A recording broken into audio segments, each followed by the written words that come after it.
Tenemos que acabar con esta actividad, de ahí vamos a retomar el examen para ver algunas dudas que tengan, pero básicamente para dar las alternativas. La idea es que no era complicar, se llama cuestiones muy específicas, ¿no? Pero cuestiones macro que es importante ya. Entonces vamos a hablar sobre POC. Esta parte, igual que asma, que bronquiectasia, se va para el segundo examen.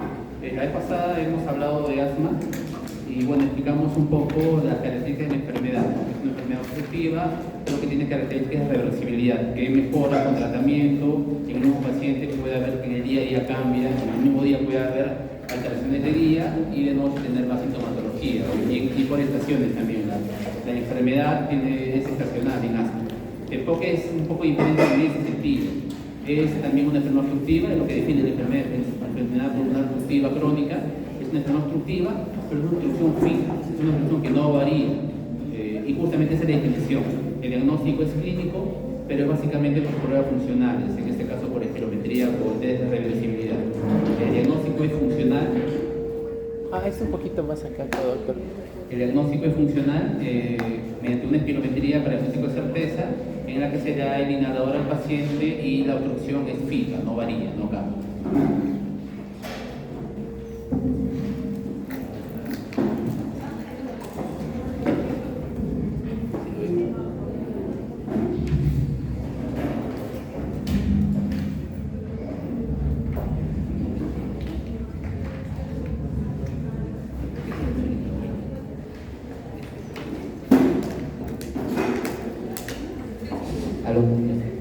Ya, entonces el POC, el problema obstructivo es fijo, no cambia con los inhaladores, eso es lo que define la enfermedad.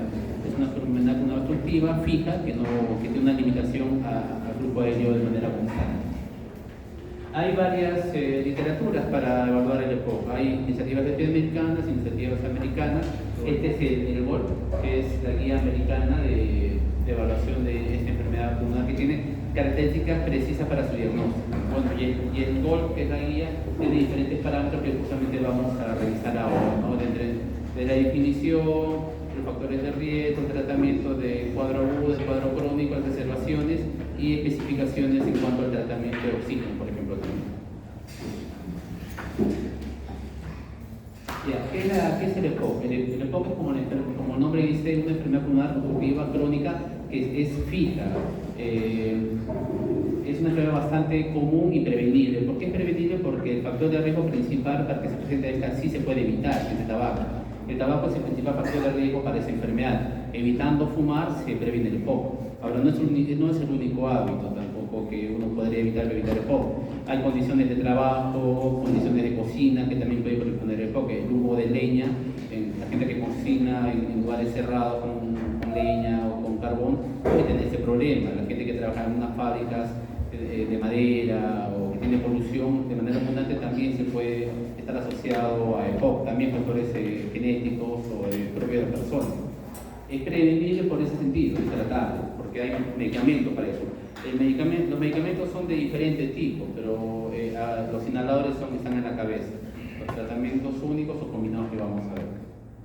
Y quedan síntomas respiratorios lógicamente persistentes y que generan limitación persistente al flujo aéreo. Esto de limitación persistente al flujo aéreo es lo que se está hablando de una obstrucción fija. Es la definición. Se define como limitación persistente porque hay una disminución de la luz que en la prueba funcional te da una obstrucción fija. ¿Y cómo se define obstrucción en la prueba funcional? Es una reacción de una capacidad forzada menor al 70%. En este caso es fija porque continúa menor al 70% post inhalador. Algunos pacientes, como en el asma, tuvo tener una obstrucción que mejora con el inhalador, que llega a 69, 68% y el inhalador mejora, 71, 72%. En el POC no, en el POC la obstrucción se mantiene fija a pesar de que tú le das el inhalador en la misma prueba. Progresiva, asociada a refuerzo y sintomatología de vías serias y a partículas nocivas que estamos comentando, como el tabaco, como el humo de leña. En la etiología, en la característica de enfermedad hay muchos factores asociados. La causa, el tabaco, la contaminación, hay condiciones genéticas como déficit de alguna tripsina que se asocia también a EPOC en base, a las alteraciones de crecimiento, de nacimiento, alteraciones anatómicas podrían también estar asociadas a un daño pulmonar crónico. Por ejemplo, las bronquiectasias que hablamos la vez pasada, Funcionalmente son como EPOC, se comportan como EPOC muchas veces, están patrones obstructivos fijos.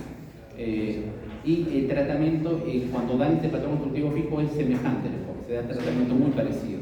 Es por eso que cuando se dan medicamentos específicos para EPOC, si la broncoplastia da un patrón espirométrico idéntico, el tratamiento es el mismo en esos casos. Entonces la broncoplastia es una alteración estructural, también se asocia entre patrones obstructivos fijos, inflamaciones, etc. Esto genera una inflamación, una alteración a nivel estructural de la vía aérea y en el peor de los casos se genera enfisema pulmonar. ¿Cómo se define el enfisema pulmonar? ¿Cómo se llama? Es destrucción de los alveolos pulmonares. Nosotros tenemos que la vía aérea, como hemos explicado varias veces, es como un árbol inversa, la tráquea sería el tronco y las ramificaciones son las subsiguientes bronquios segmentarios. Y lo que serían las hojitas serían ponte los alveolos. Cada subdivisión es más pequeña que la anterior. En el enfisema, ¿qué pasa? Los alveolos se destruyen y se generan bolas o burbujas gigantes a nivel distal, normalmente pegados a pared, pegados a la caja torácica, o sea, a nivel bastante distal. Y cuando vemos en una placa de tórax un pulmón muy negro, hipertransparente, y en la tomografía de las mulas, estamos ante una lesión con un enfisema pulmonar, como se me pregunta de ahora también, ¿no? Que altera la sensibilidad. Entonces, esta alteración genera limitación fija del flujo aéreo, un patrón obstructivo fijo, que no mejora con el dilatador. Igual, chicos, repito esto por algo, ¿no? Ya se dan cuenta. Y la clínica será asociado a eso, ¿no? La disnea, las exacerbaciones, la fatiga, se va a asociar al daño pulmonar que se tenga presente. La prevalencia es más frecuente, lógicamente, personas que fuman más. En ciudades donde hay mayor polución o mayor gente que fuma, va a haber más EPOC. En el Perú hay una tasa de cigarro importante, pero hay otros países, México, España, donde se fuma mucho más y la prevalencia de EPOC ya es mucho más marcada. Hay una elevado infradiagnóstico, ¿por qué? Porque la prueba diagnóstica en sí, la espirometría, no está muy socializada ahora. Incluso acá en Lima, cuando los pacientes van a la consulta con nosotros, indicamos espirometrías normalmente, porque estos son los exámenes como iniciales que se hacen, pero no es muy conocido el examen y no se le da la validez al estudio. Acá en Lima, en hospitales y clínicas grandes, en periferia, en provincias, se imaginarán cómo está el diagnóstico, ¿no? Y al diagnosticarse poco, es menos el tratamiento, es mucho menor la gente que se trata. En México es muy frecuente, y en Latinoamérica hay varios estudios que indican que es un poco más frecuente en varones mayores de 60 años. Entonces genera inflamación de vías aéreas pequeñas, eso genera alteraciones a veces en las paredes, aumento de la resistencia, todo asociado a la limitación del flujo aéreo, destrucción del parénquima, destrucción de las fibras elásticas, que es lo que se asocia con enfisema, y todo eso genera esta limitación al flujo aéreo, que es patrón obstructivo fijo, que no mejora. Es una frecuente causa de enfermedad y de muerte en el país, en el mundo. Los síntomas van de manera progresiva. Al inicio a veces se generan pocos síntomas, la gente a veces cuando fuma al inicio no tiene síntomas. Ahí poco a poco la línea se va aumentando con el tiempo. Llega un momento en la enfermedad en la que después de tanta destrucción pulmonar el paciente puede retener CO2 o generar necesidad de uso de oxígeno diario, y de ahí al fallecimiento es a veces pronto cuando se infecta. Entonces, aumento de prevalencia de acuerdo al tabaco, y es un fuerte impacto económico porque la evolución de la enfermedad es a largo data, no son pocos años que el paciente se deteriora, es a veces por 10, 20 años que el paciente puede seguir con la enfermedad. No son enfermedades como que tienen una mortalidad rápida de un inicio, es una enfermedad bastante progresiva. Acá antes para que vean la estadística cómo ha ido aumentando de poco a través de los años, que en el tiempo ha ido aumentando desde la sexta a la tercera enfermedad en algunos países.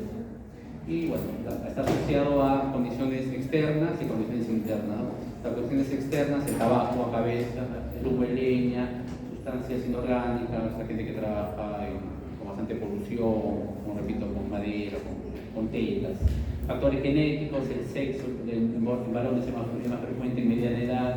Las infecciones respiratorias también, porque hemos dicho que la bronquiolitis se asocia a cierto patrón de EPOC funcional, ¿no? Un paciente que tiene una infección respiratoria importante que genera bronquiolitis puede asociarse también a una lesión de ese tipo.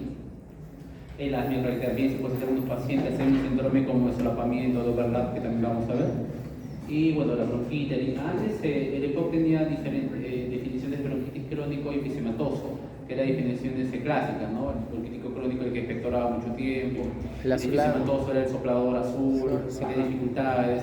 Esa diferencia clínica en la guía no se toma como parte de la definición general, porque el diagnóstico es funcional. Lo otro ayuda, pero el diagnóstico es lo que funciona. Y bueno, la situación económica precaria también se asocia. Acá nosotros como todas las personas tenemos un ápice de nuestra actividad física, de nuestra capacidad física en general. Llegamos a los 20, 30 años y estamos en nuestra máxima capacidad física, es la edad que tendrán la mayoría de cada ustedes. Tenemos la máxima capacidad física y nuestra máxima capacidad funcional. Funcional, estamos hablando de la vía respiratoria con espirometría, con los estudios de evaluación funcional. Llegamos a un ápice. Llegado a ese ápice, año a año va a haber una disminución gradual, progresiva y normal. Es así. La misma persona a los 20 años va a tener una capacidad funcional, a los 40, a los 50 va a tener otra, a los 70, a los 80 va a tener otra, siendo sano, no teniendo una enfermedad pulmonar crónica como la que estamos viendo. Normalmente va a haber una disminución progresiva, y cuando tenga, que es este cuadro azulito, cuando tenga 70, 80 años va a haber una disminución normal y es así. Pero los que han fumado, los que tienen EPOC, la disminución de la prueba funcional va a ser mucho más marcado. Y eso que va a generar disminución de su calidad de vida y disminución de su capacidad funcional. Es decir, que una persona que no ha fumado, se puede caminar 1 o 2 horas tranquilamente. El que ha fumado, si tiene una limitación funcional importante, no va a poder hacer eso. Hay pacientes que saliendo de su casa a la tienda se cansan, no lo pueden tolerar. Hay pacientes que en su casa se cansan, van al baño, se hacen y no pueden hacerlo, porque su capacidad funcional disminuyó tanto por el daño pulmonar crónico. Y lo que se ve que es el daño. Un deterioro normal es este, un deterioro del paciente con EPOC es este, y si ha sido un fumador es mucho más intenso. Ahora, ¿qué pasa con la gente que deja de fumar? Si yo no he fumado, la curva funcional ápice de los 20, 30 años y de ahí disminuye de manera progresiva como mencionado. Si yo fumo, la disminución va a ser mucho más rápida, del VEX1, que es lo que evaluamos por espirometría, va a ser mucho más rápida. Hasta ese punto, póngase que a los 45 años dije que ya no fumo más, y es la principal medida que uno toma para evitar el EPOC o para controlar el EPOC. En ese caso, cuando el paciente deja de fumar, después de unos 15, 20 años, la evaluación funcional no tiene una disminución tan progresiva. ¿Ves? El que sigue fumando sí tiene una caída mucho más brusca.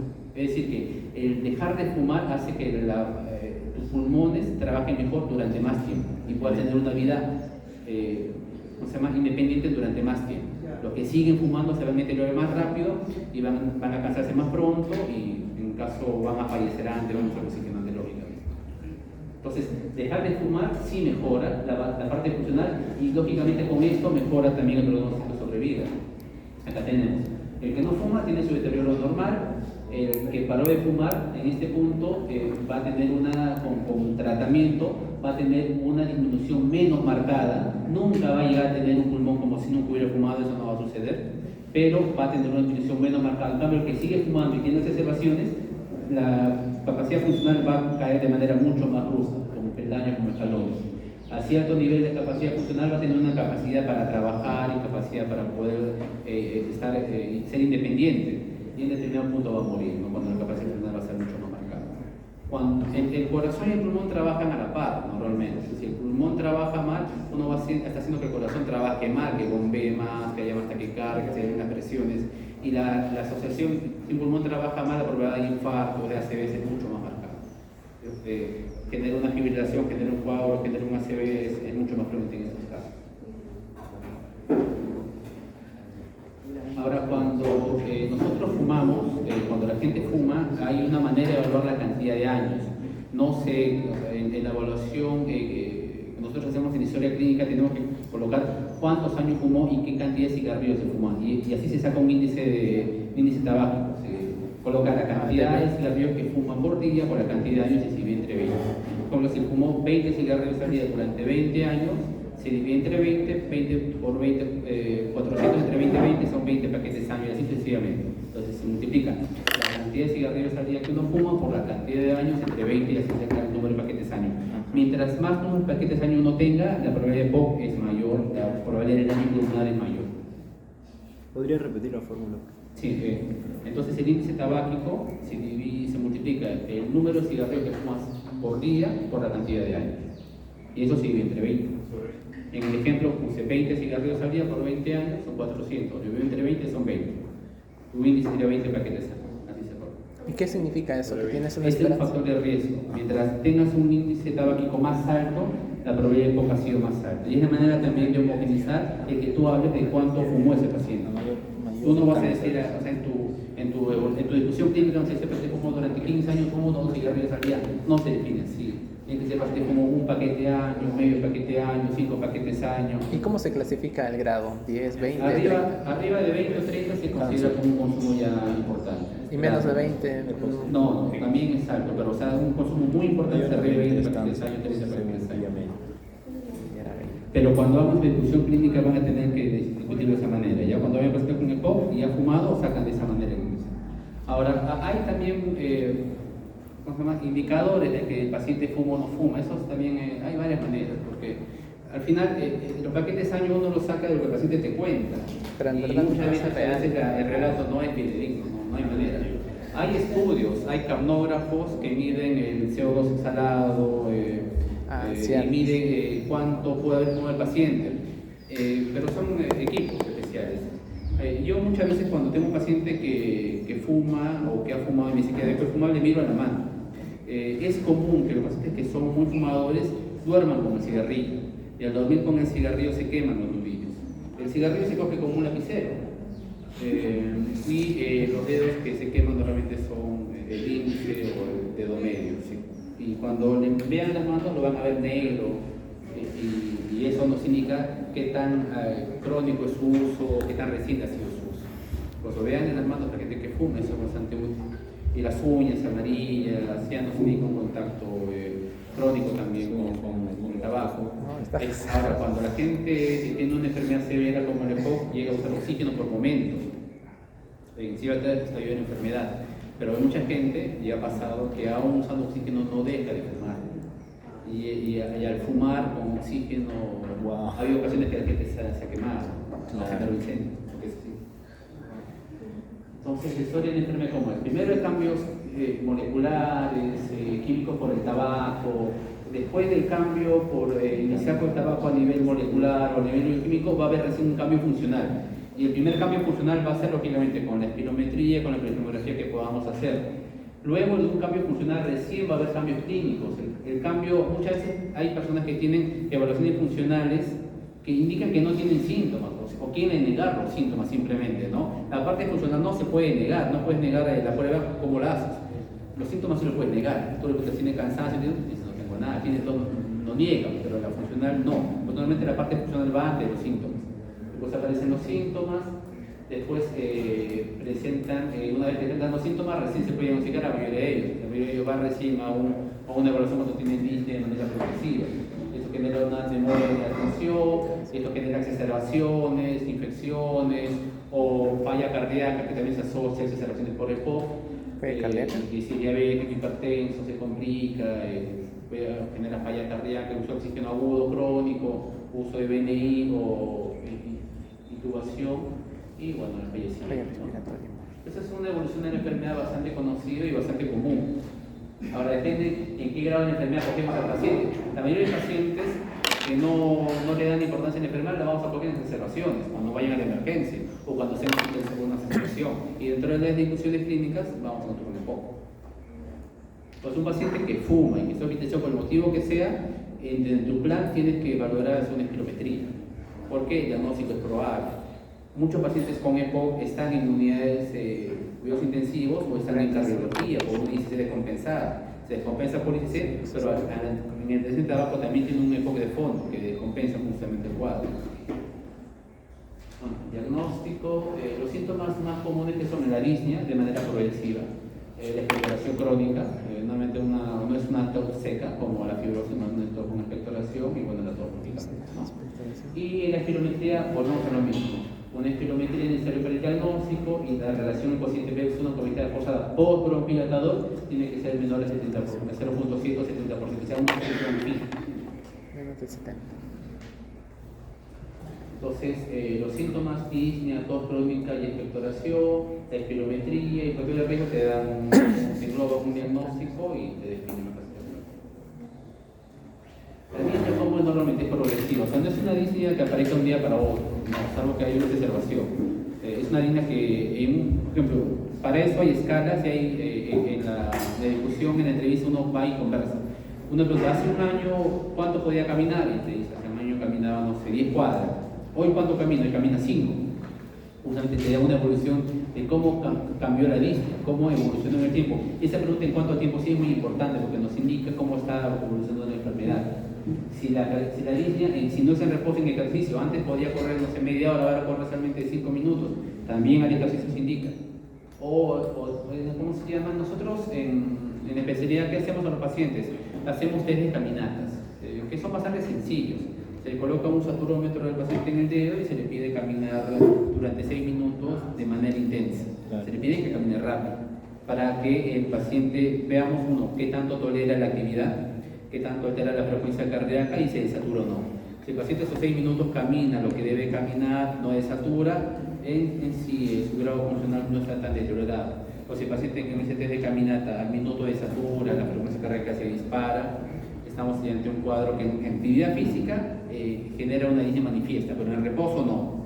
Porque cuando uno entrevista al paciente, cuando uno examina al paciente, lo examina en reposo, lo examina sentado, lo evalúa sentado. Pero el test de caminata te ayuda a examinar al paciente con cierta actividad física, por lo menos en actividades vida diaria, que es lo que evalúa el test de caminata.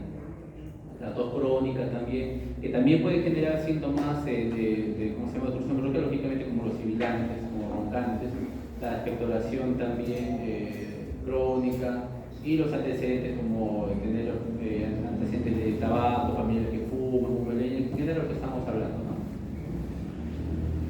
Otras causas de tos, hay muchas causas de tos crónica también, infecciones, cáncer, tuberculosis, asma. Son otras posibilidades que hay que valorar con los exámenes que pidamos para hacer el descarte justamente, ¿no? Y rinitis, goteo nasal, reflujo también son otras causas de tos crónica que tenemos que valorar. Entonces hay que hacer el diagnóstico y valorar la enfermedad. Para valorar la enfermedad hay diferentes parámetros, uno debe funcionar lógicamente, pero otro parámetro para ver la severidad también es las exacerbaciones o las hospitalizaciones. Ver las comorbilidades son frecuentes o no. Y bueno, entonces, eso se repite porque es importante. Por algo están varias en la diapositiva. Entonces, la espirometría no define una obstrucción y tiene que ser la relación peso-1 capital cruzada post-bronquidilatador, porque lógicamente es una prueba pre y post-bronquidilatador, menor del 70%, no igual, menor del 70%. Esto confirma la limitación del flujo. Entonces, en el primer segundo se tiene que botar más del 70%, idealmente 80, 90% en el primer segundo del aire que uno exhala. Acá es una prueba normal. La relación en el primer segundo botó 4 litros de 50 hectáreas, o sea, un 80%. Pero en el EPOC, ¿qué se hace? En el EPOC, en el primer segundo votó 1,82 y en total votó 3,2. La relación fue 0,56. Si esto se repite en el POC, bronquidilatación, estamos en una obstrucción fija y tenemos ya nuestro diagnóstico, ¿no? Ahora, los objetivos también para eso que tenemos que valorar los síntomas que estamos conversando, ver el grado de limitación, la red de observaciones y las comorbilidades. En la evaluación de síntomas tenemos varias escalas. Tenemos la escala de CAT, que es una escala para valorar el grado de síntomas en el día a día, y la escala de MRC, que es para ver el grado de disnea, que nos diferencia con gente de su misma edad o a distancia. La escala CAT es esta, para exactamente los millones, para los síntomas nada más. Pero se provoca básicamente los momentos en los que el paciente genera tos, genera expectoración, en determinado momento de actividades. Y la escala MRC sí es muy útil en general para cualquier proceso que evaluemos de disnea o cansancio. Esto sirve para la parte respiratoria, para la parte cardíaca, en general. La escala MRC es muy útil. El grado 0 indica que el paciente no tiene disnea de ejecución intensa. El paciente puede correr 20, 30 minutos y no se cansa, fuera de lo normal. El grado 1 es que le falta el aire o tiene, como estamos hablando, deprisa, una pendiente un poco pronunciada. O sea, hay una pendiente elevada, también siente cierto cansancio. En el grado 2 no puede mantener el paso con otra persona de la misma edad. Por ejemplo, tú tienes, no sé, 20 años, estás con otra persona de 20 años y los dos caminan juntos, tú te cansas de tu compañero. Eso sería un grado 2. No puedes mantener el paso a gente de tu misma edad. El grado 3 es que te cansas o detienes de respirar andar unos 100 metros. O sea que una cuadra sería tu mínimo. Y sientes un cansancio importante. Y grado 4 tiene dificultades para salir de casa. Es decir, que el cansancio se manifiesta en el domicilio. Hacer actividades. O sea, vas a la tienda y ya no puedes hacer lo que te queda. Y esta escala es variable. La persona con el poco también te puede empezar con escala 0, 1, pasan los años, pasa 2, pasa 3, pasa 4 y así sucesivamente, ¿no? Ahora, por la espirometría vemos el grado de limitación al flujo aéreo, porque hay grados, o sea, la espirometría determina también en qué nivel de enfermedad está el paciente funcionalmente. Si tenemos que la relación menor al 70% te indica una obstrucción, si el BEPS1 está mayor a 80, mayor a 80 es un grado leve, es un vol 1. Si el BEPS1 está entre 50 y 80 es un grado moderado, si está entre 30 y 50 es un grado grave y si está menor de 30 es un grado muy grave. Si mientras menor valoración funcional tenga, su estado es mucho peor, lógicamente, ¿no? Mientras menos sobre el paciente, su estado va a ser mucho más deteriorado. ¿Qué más se valora también? Se valora también las exacerbaciones que tuvo la persona. Si en el transcurso del último tiempo tuvo 2 o más exacerbaciones en el último año, significa que tiene un alto riesgo de enfermedad, que la probabilidad de que se complique, que sea mucho más alto. Pero si el paciente tuvo 1 o más hospitalizaciones, también significa que es un muy alto riesgo para su enfermedad en sí. Es decir, que la valoración es con síntomas, como lo uso con las escalas, es funcionalmente con la espirometría, pero también es con la historia que tenemos, con la historia de exacerbaciones u hospitalizaciones, atenciones por emergencia u hospitalizaciones. El tener ya una hospitalización no significa que es un alto grado de paciente, que es probabilidad de que se complique o se deteriore mucho mejor. Entonces acá tenemos cómo se puede tratar. Los grados leves con beta 2 presión corta, los moderados con pueden ser antibióticos y los graves a veces hospitalizaciones. Pero vamos a ver. Las comorbilidades están asociadas normalmente a enfermedades cardíacas, osteoporosis, como corticoides, a diabetes. ¿Se le abre la puertita? Abre las puertas. Doctor, ¿cuánto es el tiempo de vida estimado para un paciente cuando le diagnostican EPOC y sigue su tratamiento? No sé, cuidado, y no fuma. No siempre No hay un tiempo de vida estimado. Más no responden igual. no hay Depende de 25. qué grado de enfermedad está cogido. Si es leve, es muchos años. Si es grave, bueno, las comorbilidades de EPOC son bastantes, pero de las principales es las cardíacas. Las principales exacerbaciones de EPOC son por infecciones y por cuadros cardíacos. Los dos son muy importantes. Muchos EPOC se descompensan cuando hay una falla cardíaca y las enfermedades van a la par, van conjuntamente. Entonces, para los síntomas, ¿cómo valoramos? Con el MRC o el CAT que hemos hablado. Para la limitación del flujo aéreo, hemos visto el GOL 1 o GOL 2 de acuerdo al BEPS1 que tiene, y la observación es de acuerdo a las hospitalizaciones o no que tuvo, que hemos visto. Y de acuerdo a eso se hace un flujograma, un cuadro de doble entrada. Tenemos acá los antecedentes de observaciones y los síntomas. Y de acuerdo a los datos, colocamos a los pacientes en diferentes grupos en el GOL A, B, C o D. Y de acuerdo al grupo que coloquemos, se va a dar un tratamiento de manera más detallada. Entonces, si los síntomas MRC son bajos, el CAT es bajo y no ha tenido ningún ingreso hospitalario o ha tenido mucho una exacerbación pero no hospitalizada, es un GOL A. Si el paciente tiene un MRC mayor o igual a 2, un CAT un poco más elevado, pero igual no ha tenido una hospitalización o ha tenido mucho una exacerbación pero no hospitalizada, es un GOL B. Claro. Si el paciente ha tenido funcionalmente bien, pero ha tenido mayor o igual a 2 exacerbaciones y por lo menos una hospitalización, estamos en un GOL C. Y si ha tenido la parte funcional alterada, la parte de síntomas alterados, y ha tenido por lo menos una hospitalización, es un GOL D. Eso nos indica también evolución de la enfermedad y tiempo de enfermedad muchas veces y cómo se va a manejar. Entonces, el diagnóstico ya hemos hablado, es kilométrico, nos sirve también para ver la verdadera enfermedad y muchas veces también para hablar de decisiones terapéuticas. Yo he dicho, la valoración, el deterioro funcional de un paciente con EPOC es mucho más marcado de uno que no tiene EPOC. Hay un deterioro normal. Ese deterioro normal, cuando el paciente está sin tratamiento, es mucho más progresivo, mucho más importante. Cuando el paciente usa su tratamiento, especialmente inhalador, ese deterioro se genera pero de manera más lenta. de un año a otro, si hay una disminución como un poco más natural. Eso es lo que se valora con las pruebas funcionales post-tratamiento. Se le hace una prueba pre-tratamiento, se le da un tratamiento durante meses, un año, y se hace un control post-tratamiento, y aún habiendo un deterioro, no va a ser un deterioro tan significativo como si no hubiera usado el tratamiento. Y es así como se determina qué medicamento es o no útil para EPOC normalmente. Se hace por pruebas funcionales para ver una disminución menos progresiva. Se compara a personas que usan el tratamiento en condiciones iguales a otro grupo que no usa el tratamiento, y funcionalmente se compara en el tiempo. Y los que no usan el tratamiento se ve que su parte funcional se deteriora más rápido, y los que usan el tratamiento tienen una mejor valoración funcional en el tiempo. Y en esa diferencia se ve que el medicamento es útil. Bueno, acá es para que vean los síntomas entre EPOC y asma, que son, tienen alguna diferencia. El EPOC normalmente a partir de los 40, 50 años que se presenta, tiene síntomas progresivos que van aumentando en el tiempo y tienen déficit lógicamente de tabaco, exposición a humo y leña. En el asma, normalmente, cuando es frecuentemente alérgico, es de inicio precoz en la infancia, los síntomas son variables. Un día puede estar bien, el otro día puede estar mal. En la noche puede estar mal y en el día puede estar bien. Cambian muy frecuentemente. Los síntomas nocturnos son muy frecuentes, se puede asociar a alergias o eczemas y también al déficit familiar de asma. Ahí uno saca su diferencia de diagnóstico entre estos dos cuadros.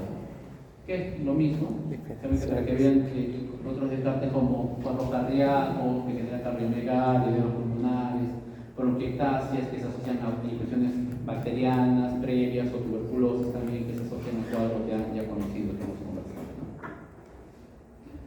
Para el diagnóstico, fuera de la espirometría, se tiene que hacer otro tipo de valoraciones, una imagen, lógicamente, para ver qué tanto daño pulmonar ha habido o qué tanto daño pulmonar tenemos, una placa de tórax extremadamente, después una tomografía, los volúmenes pulmonares también, o sea, la ventimografía y difusión de TN también para ver identidad de membrana capilar y ver qué tanto daño genera por el enfisema, que es una manera muy precisa de valorar el daño por enfisema.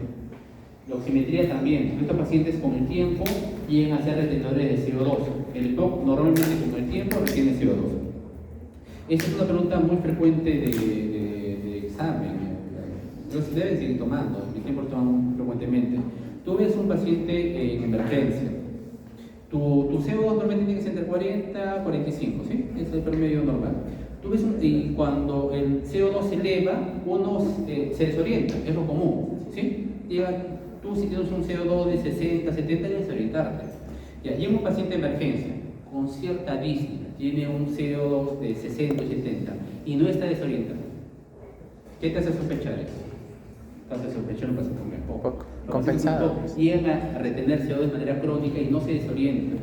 En este paciente con CO2 alto, que viene de emergencia y no está desorientado, si tú le das oxígeno a alto flujo, le barres CO2, puede generar un paro cardíaco.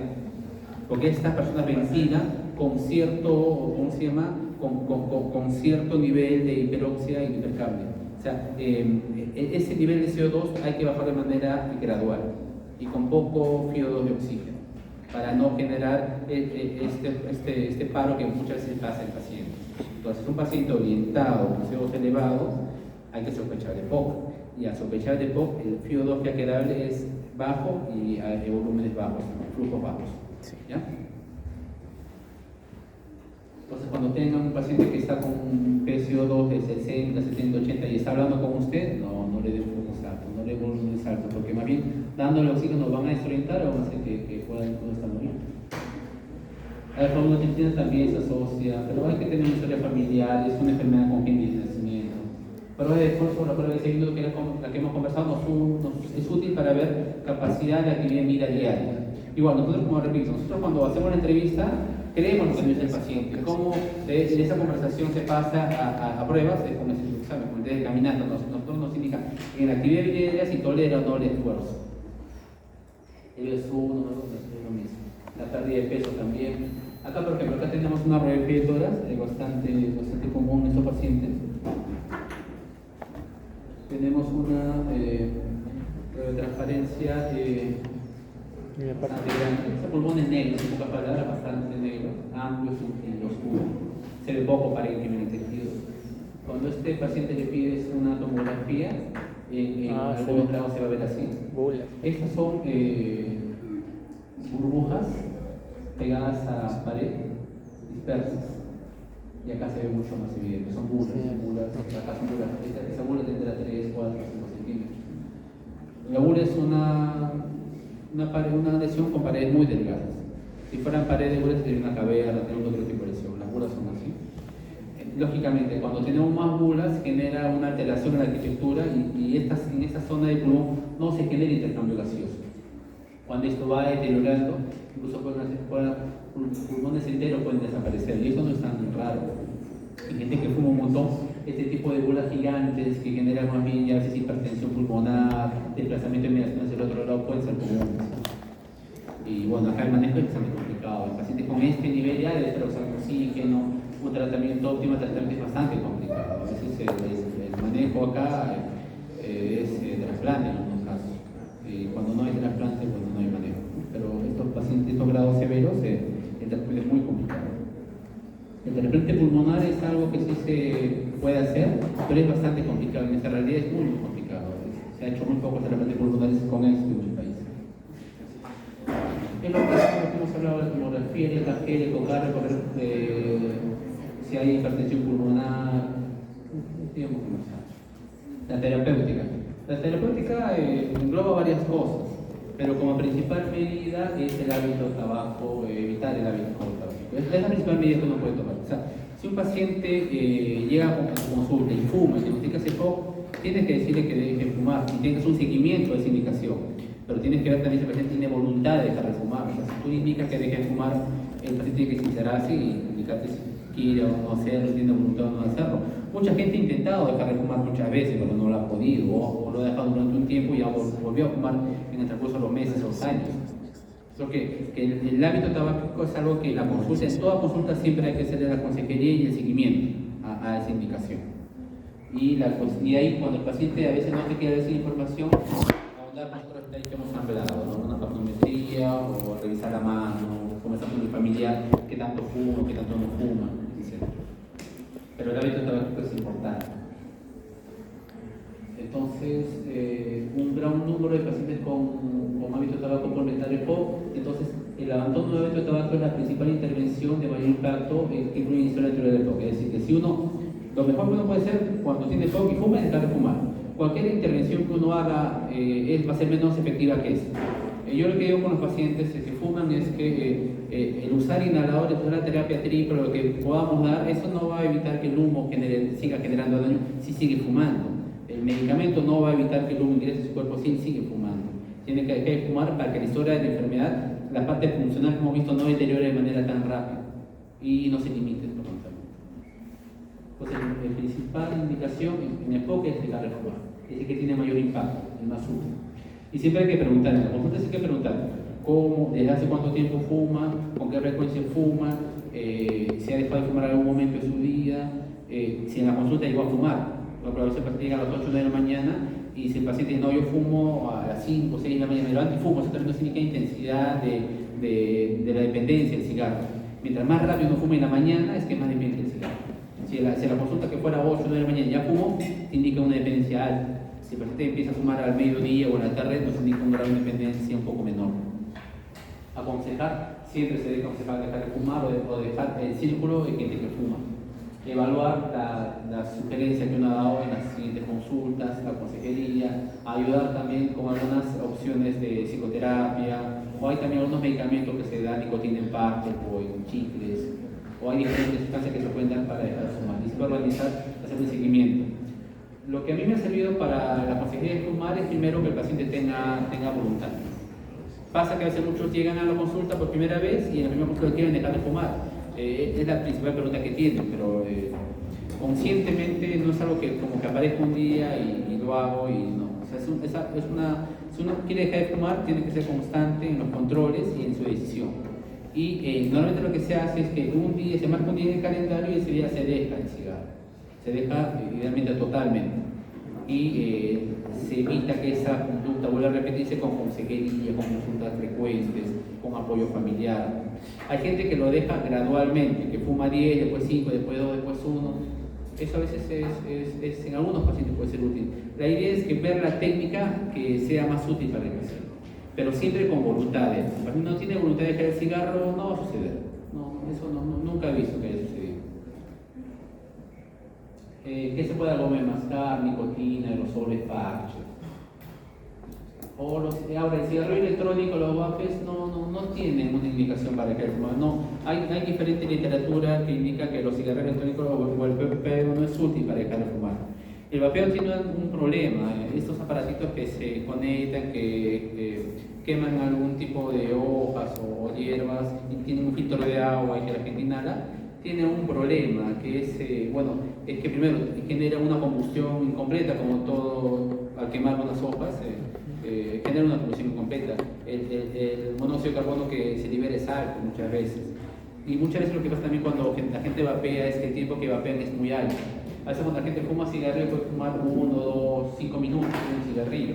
Pero la gente cuando vapea puede estar en ese ambiente con ese vapor durante mucho tiempo. Y es lo que se ve, que el tiempo que uno está en el vapeo es muy perjudicial también. El cigarrillo electrónico también tiene algunos problemas porque cuando se quema la sustancia que se coloca en el cigarrillo electrónico también genera alcaloides o algún tipo de alcohol que puede también perjudicar la parte respiratoria. Y como no son equipos estándares de uso, el uso no está indicado para que fumar. Algunos lo usan, yo personalmente no por indicado. Entonces, cigarrillo electrónico y vapeo no es algo indicado en las guías para nada. La belicicina, bupropión, notoramida son medicamentos que se pueden usar a largo plazo, pero siempre, como indico, con decisión del paciente, con apoyo del paciente. Entonces, cesar el uso tabáquico es lo más importante, prevenir el hábito tabáquico si el paciente está en un ambiente que fuma, es decir, que sale ese ambiente. La posición laboral, colocarse protección adecuada, a veces la cambia de trabajo profesional cuando está en un ambiente que le permite la vida respiratoria, la contaminación siempre es importante. En ciudades es mucho más frecuente el juego que en el campo donde hay una polución. Y la actividad física también, porque genera que la parte funcional se mantenga durante un tiempo. Es lo mismo, solamente con un nivel de evidencia, las vacunas son útiles. La vacuna antigripal tiene un nivel de ICB, es muy útil. La vacuna contra el SARS tiene un nivel de ICB, también es útil. La vacuna antineumocócica tiene un buen nivel de evidencia. Hay dos vacunas para el neumococo, la 23 valente y la 13 valente. La 2 tiene un nivel de evidencia B. Y la de en general, todas las vacunas son bastante útiles para estos pacientes. Estos son los medicamentos que uno puede usar. Los inhaladores son los mismos que hemos visto en la clase de terapia. Hay familias de inhaladores. Tenemos beta 2 de acción corta, anticolina de acción corta. Beta 2 de acción larga, anticolina de acción larga. Y tenemos los corticoides inhalados. En esta mezcla de medicamentos sí que será el tratamiento para el COVID. Acá tenemos los beta de acción corta, los beta de acción larga, los anticolina de acción corta, los de acción larga. Y las combinaciones. Beta con anticolinérgico, beta con corticoide inhalado, con la terapia triple, beta acción larga con acción larga con corticoide inhalado. Ahora, en la guía te da pasos para saber en qué nivel das de determinado tipo de inhalador, pero en simple, mientras uno está en un estadio más bajo en la enfermedad, el tratamiento es menor, lógicamente, ¿no? Un gol A o gol B, el tratamiento puede ser con corticoides, con beta 2 o anticolina de acción corta. Ya un gol C o un gol D ya va con terapia doble o terapia triple, ¿no?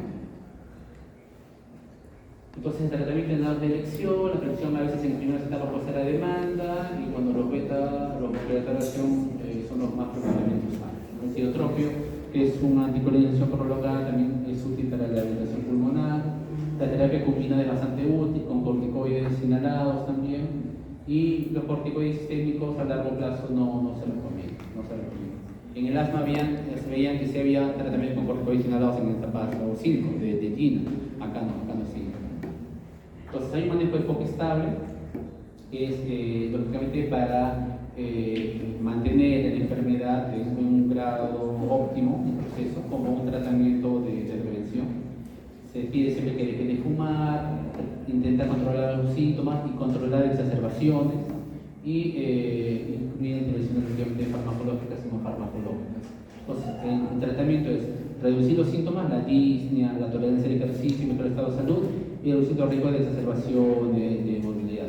Ahora, el tratamiento es farmacológico y también es no farmacológico. En el tratamiento farmacológico hablamos de inhaladores, y estos inhaladores tienen que tener cierto flujo. evaluación del tratamiento inicial y revisión del tratamiento inicial, pero no solamente es con terapia inhalada, sino muchas veces con terapia física también. La parte muscular del paciente con EPOC tiene que ser adecuadamente manejada. Un paciente con EPOC tiene que tener una rehabilitación física de manera importante y continua. ¿Cuál es el principal grupo muscular que se hace rehabilitación en el paciente con EPOC? En general, el paciente respiratorio son los miembros inferiores. En los miembros inferiores es el principal grupo muscular que uno genera o tiene que trabajar en la rehabilitación respiratoria, y en EPOC también. ¿Por qué? Porque es el mayor grupo muscular, que se hace caminatas, corredores sin fin o bicicletas, pero la musculatura baja es muy importante para mantener esos pacientes. Entonces, dejar de fumar, nivel de evidencia. Recomendar ventilación eficiente, no cocinar con leña, también es una evidencia importante. Evitar exposición continua a sustancias irritantes, tienen también este susto en nuestros pacientes. Acá no es para que lo memoricen, chicos, pero es como decir en líneas generales.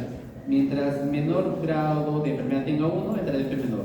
Y por ejemplo, en el grado grupo D, su tratamiento triple, incluso beta-acción prolongada, antimicroación prolongada y corticoide inhalado. Y en el grupo A es un broncodilatador, acción corta, o antimuscarínico o beta-2. Es lo mismo también para que lo revisen. Pero mientras más complicado el proceso, más tratamiento recibe el paciente. Igual, se hace una revisión de los síntomas, evaluación de la técnica de tratamiento, que es igual viene alguna pregunta que hemos tenido ahora. ¿Cuál es el problema de los inhaladores? Los inhaladores tienen beneficios, que es que tiene una dosis, justamente el medicamento se usa en la zona que necesitan la parte respiratoria. El efecto sistémico es corto, pero el problema siempre es la técnica. El inhalador no es fácil de usar. Si ahorita le damos un inhalador a ustedes, probablemente hay un grupo de pacientes que no sepa usar el inhalador. Y en esta técnica que han habido diferentes dispositivos en la industria que a veces en vez de ayudar complican el proceso.